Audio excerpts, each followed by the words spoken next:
world's ancient great empires come some beautiful and exotic flavours. Add some fire and spice and you have the wonderfully seductive world of Persian food.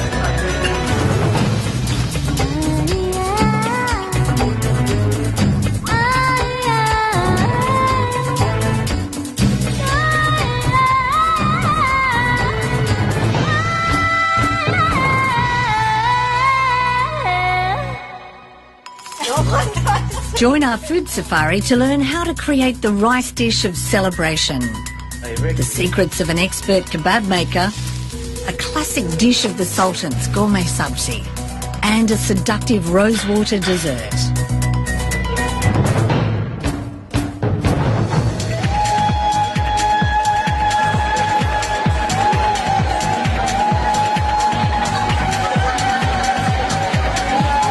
Persian food is not only Iran, it's wider than that geographically. It would go to Afghanistan, part of Central Asia and surrounding countries of Iran. It is a very balanced food. It is time consuming, it's labor intensive, but at the end it's yummy, it's delicious. Rasul Sajadi was born into a food-loving family in the Shiraz province in southwest Iran, a farming area with abundant fruit and vegetables. After fleeing his homeland, Rasul and his family settled in Australia and opened an emporium full of everything from 10 sorts of rice to musical instruments and backgammon boards. Tell me how essential rice is in Persian cuisine. The Iranians are usually very fussy about the way they prepare their rice. It has to be next to perfect. Because this is the main dish, basically. This is the longest grain and the most aromatic rice that we can find here in Australia. It says aged. Yes, it has to be aged. If the rice is not aged, it would be sticky, wouldn't be as fluffy, and at the same time wouldn't have the same aroma and the same flavor. Same magic. So it has to be aged. 2 years to 3 years is best. We use saffron a lot, and we believe that Persian saffron is the best. It's stronger in flavor and it's stronger in color. So saffron's the main spice, but there are other things that Apart from saffron, the next spice, real spice, would be turmeric. We add it to almost every stew. For colour and flavour. For colour and flavour. Herbs are used a lot in Persian cuisine. And are you using fresh or dried? Fresh if we can, but some people dry them and use them in the winter. In gourmet sabzi, for instance, there's 3 different herbs used. Parsley, leeks, and a smaller portion of fenugreek. This is dried lime. It's used for its flavor and for its soury taste. It's used a lot in gourmet sabzi. So would you say the Persian taste buds love a little bit of tang? Indeed, indeed. Traditionally, ghee is used a lot in Persian cuisine. We warm it up and garnish basically our rice.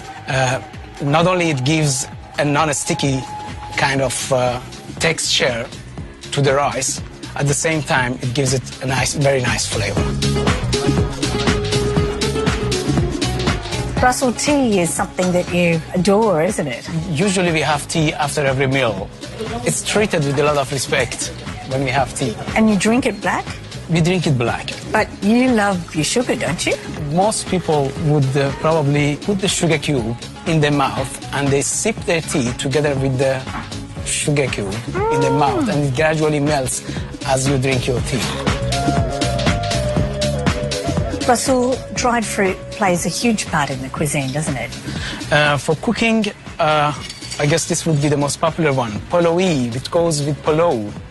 They call it poloui keshmesh. Through the beautiful rice. Beautiful rice. So that's quite sweet? It's sweet and sour. These are one of my favourite things, and they're grown in Iran, are they? They're grown in Iran. They're grown in Shiraz. That's why we call them Shirazi anjir. And they're little figs. And they're little figs, yeah. They're not as big as ordinary figs, but they're sweeter. Some people soak them overnight in water or milk and have them as a snack or as a cereal in the morning. Yum. Kashk is a sub-product of yogurt, and it's used mainly with the kashk bademjun, which is a popular dish. And so what's the flavour of this? It's got a strong yogurt or butter flavour. Barberry is a wild berry, and they are wildly grown in the skirt of the mountains in the northwest of Iran. and they are used mainly in zeresh polo. And because they're sour, do you need to do something to them to mellow their flavour? In cooking, some add a little bit of sugar to that as they cook it, but I wouldn't use sugar. No? I wouldn't.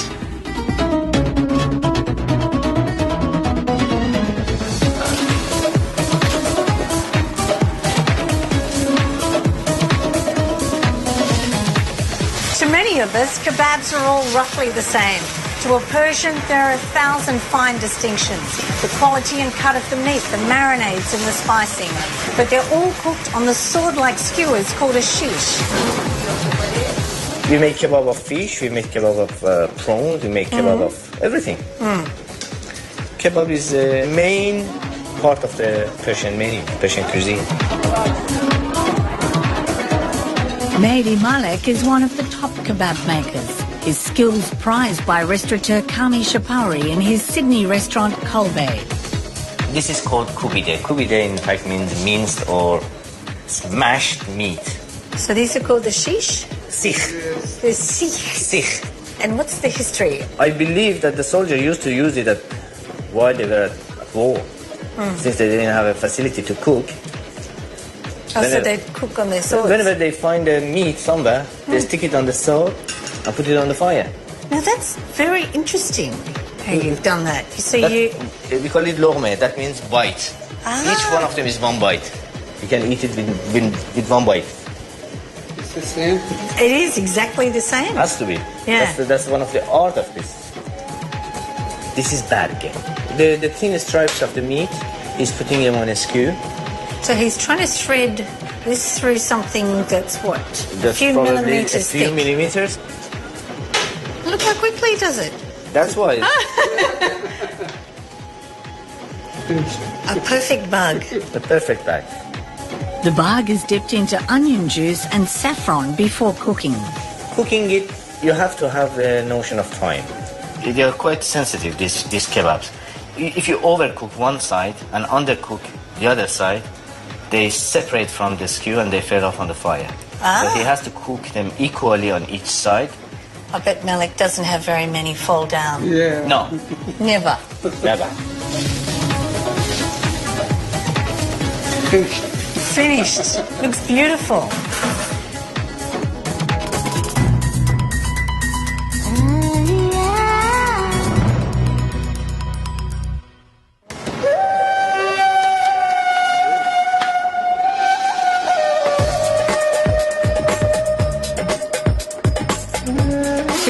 Sound as the bread is slapped into shape for the tannoor oven is the sign of a good restaurant.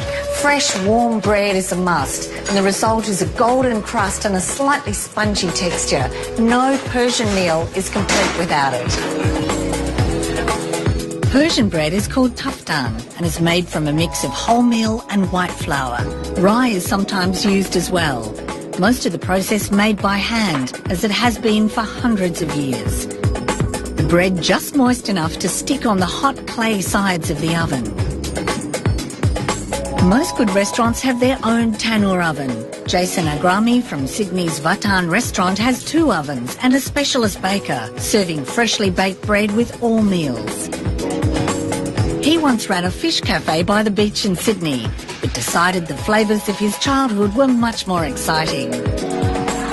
One of his favourite dishes is gourmet sabzi, a slow-cooked dish with duck, dried lime and a mountain of herbs. Parsley, coriander, garlic chives and dried fenugreek leaves. They couldn't find it fresh. You can, So you normally use these fresh yes, in Iran? fresh, yeah. And when you start fry it, even 2-3 homes away, you know, they know you're doing the sabzi. Yeah.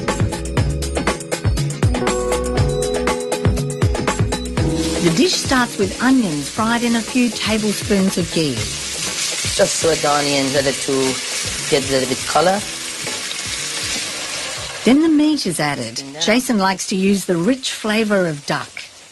And duck is popular in Iran, is Yeah, it? duck is popular in north and west of Iran, very popular. Put some turmeric, just a pinch. The sealed duck is removed from the heat and the fresh herbs are added. color start changing on the herb and basically shrinking. Jason then adds a generous amount of dried fenugreek. And you see the different smell straight away. That's the smell that everybody knows you're making gourmet sabzi. That's it. Okay, we put back our duck. We add a little bit chicken stock or just plain water. Just cover the meat. Oh, look at that green colour. We add the dried lime. Just crack it to get the flavour out. Yes, that's the way you just crack it. Put some salt and pepper. As you see, it's coming to the boil now. And they add some red kidney beans. We simmer it down for 2 hours. Oh, look at that.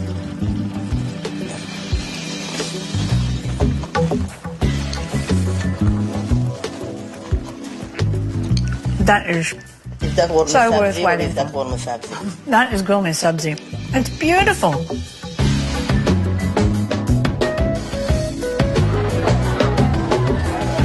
Across Iran, there's a dish said to be able to sustain workers through a long day, a dish that's also incredibly delicious. It's called dizi, and it's traditionally served in tea houses. Restaurateur Kami Shapari serves it every Sunday and says it's now popular in Australia with younger Iranians. This is the name of this container. It used to be the laborer's meal. It's a very filling and very high-calorie meal. You have practically everything in it. 2 different kind of beans, meat, you have potato, and you have lots of fat. We don't use as much fat as we use it in Iran. Yeah.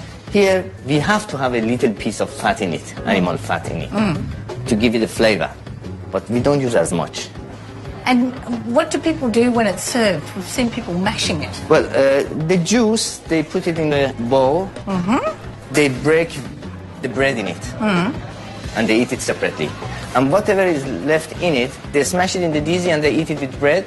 Sounds like so much fun. So this is the time when, you know, your mother said you shouldn't play with your food. This is the time when they you do. can. They play with the food. Yeah. That's all the fun about it. That's why it's popular amongst the youngsters now.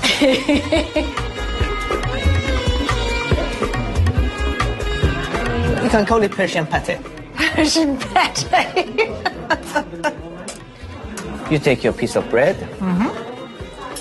You can put it inside the bread and make a bundle like that.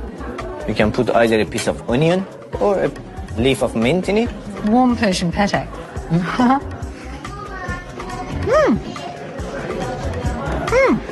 Very nice.